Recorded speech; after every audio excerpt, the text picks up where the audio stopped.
problems. So what we have here is a gentleman who has compacted wax in both ears, and this here is actually the left ear. You can see the consistency of the wax is almost like clay, and it's one of the hardest types of earwax to actually remove because it's very difficult to suction this type of earwax. You can compare it to clay, as I said, or also wet mud, and because of the viscosity of the wax, it's very hard to obtain a suction grip, and quite often this type of wax actually blocks the suction probe. And during this procedure, you'll see many times that I've had to come out of the ear and unblock the suction probe using a cleaning rod. So this wax is also adhered to some skin that's also attached to the ear canal wall, and currently we're quite laterally in the ear, which is the outer part of the ear canal near the entrance, and I'm making some headway here. I'm actually working on the posterior canal wall where the wax was attached to, gently peeling it, and here I've now gone to the inferior and anterior canal wall. It is a bit of a struggle, and in a moment you will see that here we are. I've instilled some olive oil earwax drops. Now what olive oil does, it does two things. Not only does it soften the wax, but it also helps to bind the wax together, so when you do get a suction grip, you get larger chunks of the wax coming out. I always compare it to an egg. If you're making potato cake or fish cake, it binds the mixture together, and similarly in this case with earwax, it has a similar effect. So it has given me some benefit here, but nonetheless it is still very difficult to remove this wax. There are other ENT micro instruments that you kind of think, well, why are you not using that? Well, you can't use crocodile forceps with this because the wax is just too soft. It's not going to get any grip or purchase. And now that I'm further in the ear, we just don't know what's behind that wax. So if I insert Jobson horn, for example, there's no opening there for me to get the instrument in and behind the wax. And I could make contact with the bony part of the canal wall because we're so deep now, or in fact the tympanic membrane, which is a medical term for the eardrum. Hence why I'm persisting with the suction probe. When wax is really, really deep in the ear, which is where we are now, it's always safer to use a suction probe. So you're minimising any risk and trauma caused by the instrument to the client. So just in the distance there, I can begin to see the eardrum, but the wax itself is actually impacted onto the eardrum, and soon enough that will be revealed.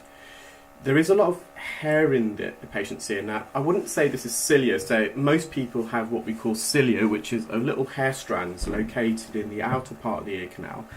And the function of the cilia is almost just to trap any particles, foreign bodies, for example, pollen entering the ear. So it almost filtrates the air.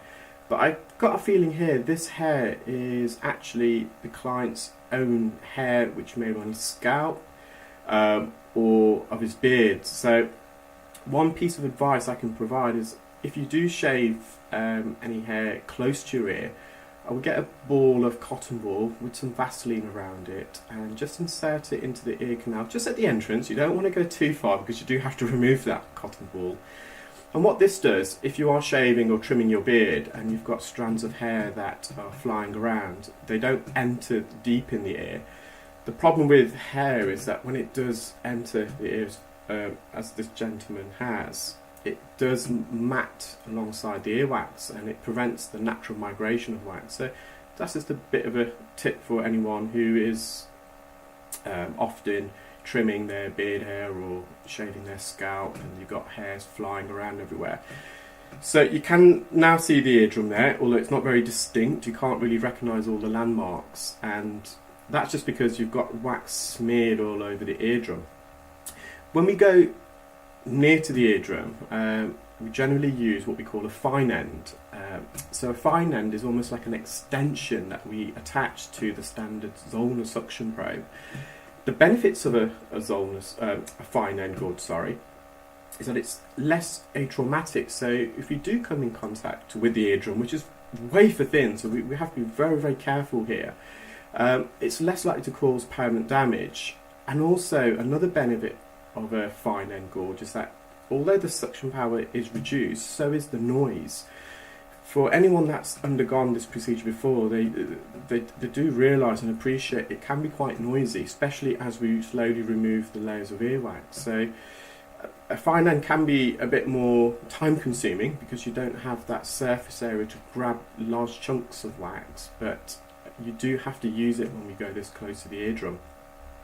So the part of the eardrum that I'm working on at the moment is what we call the anterior aspect. So it's the front part. It's the part, so if you were to see the client, this part of the eardrum's further towards his nose as opposed to the back of the head. And I'm just quite literally making contact with the eardrum here. I'm trying to kiss the surface and just loosen as much of this soft wax as I possibly can. Again, it's more difficult because of these hair strands. You can actually see the top part of the eardrum is slightly moving there, so I am making contact. Believe it or not, people tolerate this very, very well. So unless you really go in like a dagger and put excessive force, clients do tolerate when we do approach the eardrum and make contact. So we have got a very good view here as well. One of the benefits of an endoscope, which is what I use, and this particular endoscope is called the iClearScope. It's something that I developed alongside my colleagues at Earwax. It's the field of view. Some specialists use head loops or a microscope. Now, in the case of a microscope, you get fantastic magnification, but the view itself is very narrow. You don't see the whole ear canal. The field of view is much narrower. So therefore, with an endoscope, not only are we able to achieve the correct magnification that we require to see the eardrum this close up, but we can also see the entire eardrum in one shot, which is so beneficial and useful. One of the negatives of an endoscope is that you do lose some depth perception compared to a microscope, and that's because a microscope, you're using two eyes, you're getting what we call binocular or stereoscopic vision. With the iClearScope, we're actually viewing on the iPod monitor, so it's a 2D view. However, that doesn't mean you still can't develop depth perception over time and experience, because you can see the entire ear canal. You can recognise certain landmarks of the ear canal itself, and using those different landmarks you can then ascertain the depth. Obviously, the further in you go with the endoscope, you also do get that depth perception, and you can use shadows that are created within the ear because of the anatomy, the bends and twists of the ear canal, to kind of really precisely know how far you are in the ear canal. So going back to this particular patient, I'm still working very closely and carefully on the eardrum. You can see the posterior part of the eardrum, which is the back part there. You can see the blue tinge, and that is the eardrum, so I'm slowly revealing more and more. There is some wax inferiorly, so at the bottom part of the eardrum there's a little trench there called the inferior recess, and I believe further on the video I'm going to just put some more drops in just to loosen that. But from where we began, I'm quite happy with that because I can visualise the whole eardrum. Yes, that soft remaining sticky wax can have some impact on the client's hearing, but very minimal.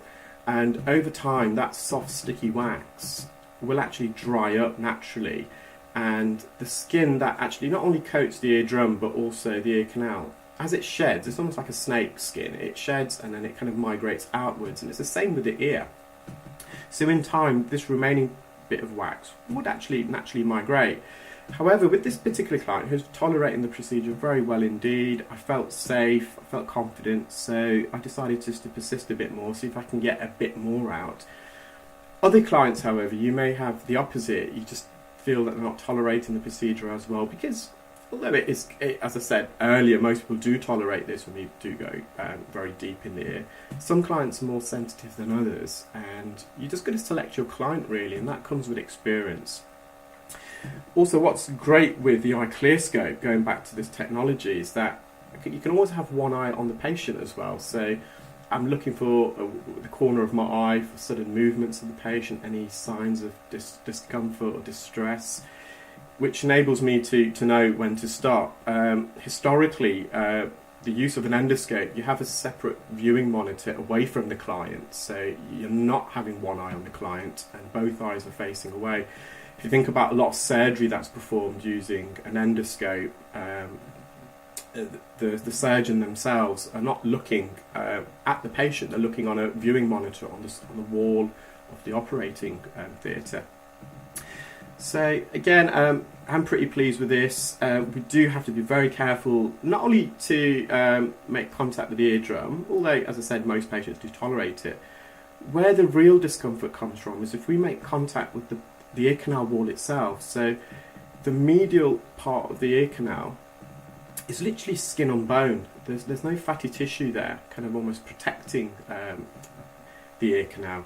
Whereas more laterally, the outer third, the ear canal itself is made up of cartilage, so you can apply a bit more pressure. So the real risk here is not causing pain by touching the eardrum, so to speak. Although, as I said, if you're going like a dart and a dagger, that will obviously naturally be uncomfortable. It's making contact with the side ear canal wall, and that's why quite often in my procedures you'll see when we've got wax very medially, I try and resist the temptation of using a St. Bart's ear hook or Jobson horn, where quite typically you do have to make contact with the ear canal wall to remove the wax. So we finished with the left ear, very happy with that. The client themselves also felt that all their symptoms associated with the earwax were resolved. So I'm now switched over to the right ear, and again this wax is very sticky and very clay type. There is a bit of a gap there.